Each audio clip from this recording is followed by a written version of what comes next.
Okay everyone, how's it going? It is me here again, and this time, this video is going to be more of a top 5, I guess it would be.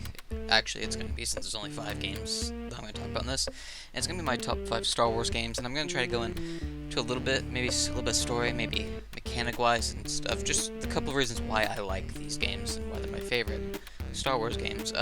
Number 5 is Shadows of the Empire. This is a game that came out in 64. There was a book that went along with it, but the book went a little bit more into detail. But the game I enjoyed mostly because it was in the Empire and Rebels time frame, which is it's a time frame that I like a little bit more than the Clone Wars. But this one followed Dash Rendar, and I like this mostly because there's a couple of different stories that go along in it. It kind of starts out with the Battle of Hoth, then it kind of goes to where Dash is having to go through Echo Base and having to activate the generator so he can escape on his ship. But it's kind of divided a little bit. After that, it gets to the point where Lando feels bad about what he did on Cloud City, so he has Dash go find Han, and there's like a couple of missions there where you have to go and find Han, and in order to do that you have to find Boba Fett who took him, so you have to go find IG-88, and that's one of the reasons I really like this, because it was kind of small little arcs throughout the game, I guess you could say. It starts out finding Han, then it has to go where having to help Luke take care of these people that are after him, these assassins, and then it goes to the part where you're having to fight the Black Sun, pretty much, Prince Caesar and all of them. You have to even get into Prince Caesar's house by going through his sewers, and I really enjoyed that. I enjoy things that have small arcs that do continue stories real quick, like small little episodes. And I really like that, which is the reason I like a lot of the games that I do, and why I most likely like a lot of anime, because anime does that. But I really enjoyed the story for this one. It follows Dash Rendar, who's a smuggler, and he's not really aligned with anyone. If anything, he'd be a little bit more aligned with the rebels, but he tries to stay neutral, and it really explains that, because for those of you who know, there's a secret ending of the game where Dash Rendar actually, I'll just say, escapes, and he realizes that he's caused too much noise, so he has to kind of go into hiding, and that's what he does. And I really enjoyed this game. The ship parts were kind of neat. I mean, when you're flying in his ship, you don't really, you don't really control the ship. You control the turrets. I think in the very end of the game, you actually get to control the ship, and it's neat because it's all three sides actually fighting in this one. It's the Black Sun, the Empire, and the Rebels, and they're all fighting each other. Mostly the Black Sun loses, but it's a very interesting game. This is actually where, for anyone who's played Rogue Squadron, Rogue Squadron, you could really tell, was kind of built from the mechanics at the beginning of this game. And it's very interesting. It's one of my favorite video games, and I find myself playing it a lot.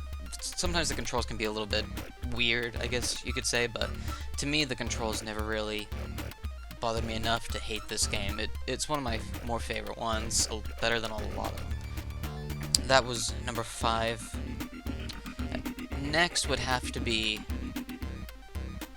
most likely, Rogue Squadron would be next. This one's a little bit interesting. There's 3 games in this series, and they all span kind of different time frames, I guess you could say. I think Rebel Strike, there's a Hoth mission, and as 2 and 3 came out, you stopped being in the ships all the time. There were small little parts where you actually go in on foot, and those parts weren't really that good.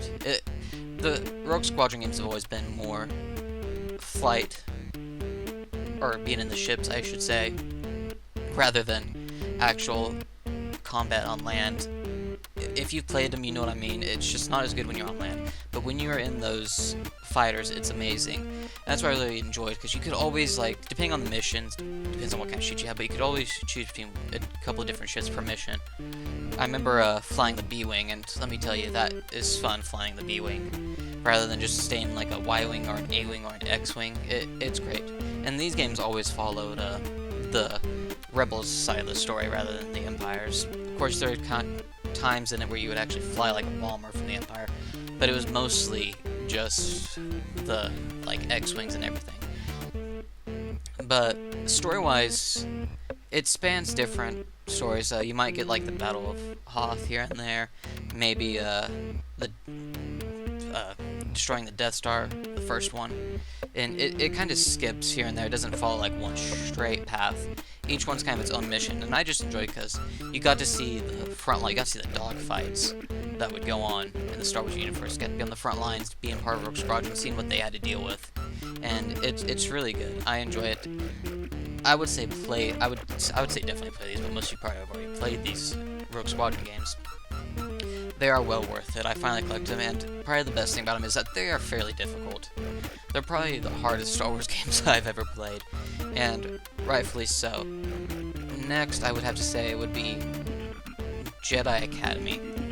Now, I'm only gonna talk a little bit about the Jedi Knight series, but I'm only gonna talk about Jedi Outcast and Jedi Academy. I know there's the Dark Forces games, but I haven't really touched those. I own them, just haven't really played them, but I'm mostly going to stick with the later two. But two of these games, one follows Kyle Katarn, the other one follows just the character you make up, which is Jaden, I believe.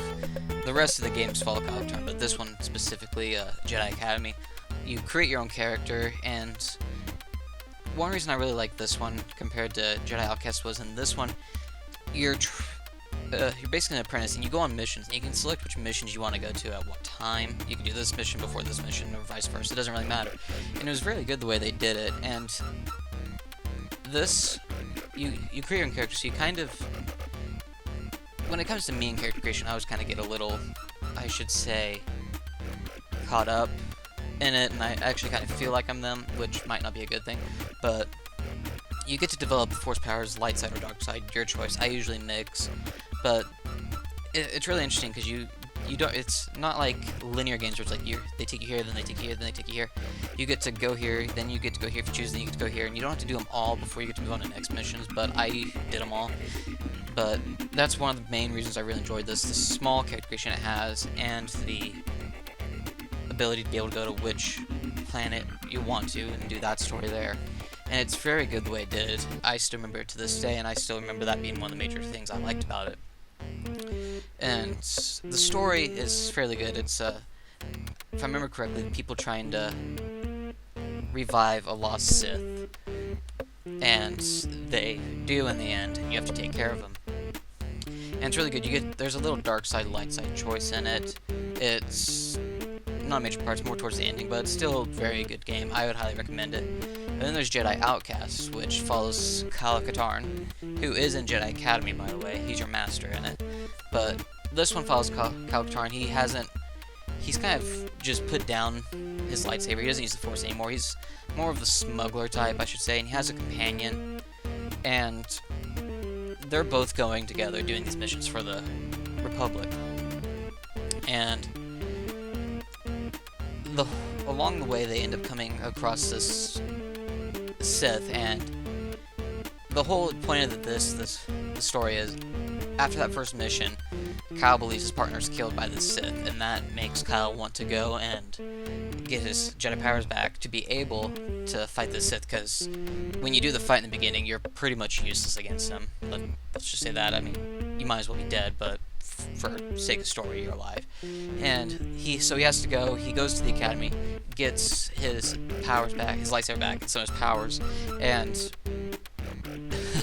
he goes on this like little hunting mission just to find this guy. And all this is really over someone simply believing to be dead. I mean, overall, it's a great story. It's very good, and there's a lot more to it. But you don't choose missions in it, which was kind of sad, but I was like, whatever. It's still a good game. It's one of the better ones out there, Star Wars-wise, especially Expanded Universe. Knights of the Republic 1 and 2. Now, there's a little bit more story to these. I won't try to go into the story for this one because it's just so big, but these games take place in the Old Republic era, for those of you that know. And both these games have character creation, which is absolutely amazing. Again, I love that, especially in an RPG game. And in the first one, you are Revan, who is part of the Jedi Order, but later ends up... He pretty much has disagreements with the Jedi Order because the Mandalorian threat, they want Jedi Order wants to wait and see, whereas Revan actually wants to go and fight them. And honestly, overall, Revan is the one that is correct. Now, he ends up he's very persuasive, very good at it. He ends up gaining a lot of support, and he goes with all of his followers and fights the Mandalorian threat and wins. And after that, he leaves, come back, and he's somehow, for whatever reason, he's a Sith Lord now, which was, at the time, absolutely incredible story-wise, and it's still incredible story-wise. We won't consider the book, but there's a mystery out there. It's like how he became a Sith Lord, and I enjoyed the mystery of that. It's like, and the whole twist on it that you're actually Revan is very good. And to me, I think it's one of the better stories in the Star Wars universe. And in 2, it's a little different. It's a Jedi that followed him, but ended up becoming an exile because of, well, the Jedi Order is extremely mad and simple, and they see this exile more as like a threat, because anyone can follow him because he's a leader, or she, depending on how you play these games. It's he or she, the first, second one, depending on your choice. But the second one, I would say it's hard for me to say which story is better, because you have Revan, who mysteriously disappeared and came back as a Sith, and you have the Exile, who has pretty much fallen from the Jedi Order and disagrees with them, pretty much. And it's so hard, but they're both so good. Mechanic-wise, I mean, these games play like an MMO, so if you play MMOs, you'll play like these. I know I did. These games, you rarely get to choose, like, if you want to be light side or dark side. They really go into that path, and your choices affect those. And the second one is more of a choice that affects you and the people around you. And you also get to pick, like, what skills you're good at, like hacking, or repairing, or demolition, or just overall what force abilities you get to use. If you choose to even use a lightsaber and the force, you might just choose to go blasters. Let's face it, you would want to choose lightsabers, because everyone wants to be a Jedi and use the Force. I know, I do too. But coming up last, or number 1, I would have to say is Republic Commando.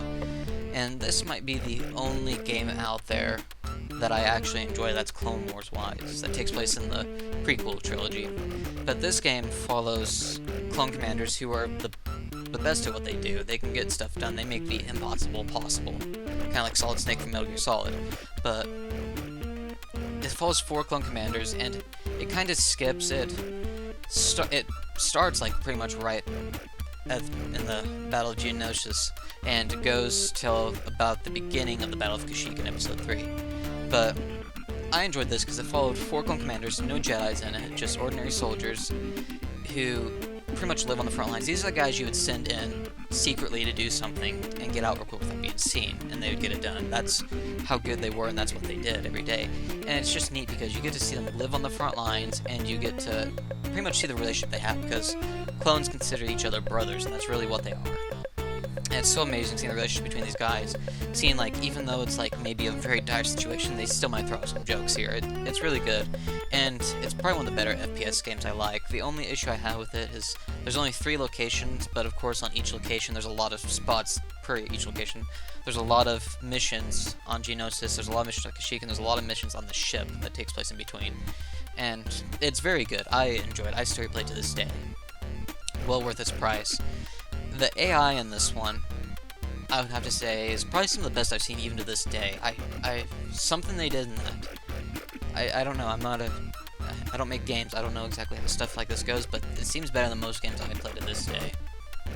But it's very well worth it. You can give commands to your other soldiers, have them snipe here, have them get on this turret, have them plant explosive, have them open this door. It's very good, and it's still one of the better Star Wars games. It's still my favorite to this day. But that was my top 5. Later on, I'll go do individual videos for each of these games.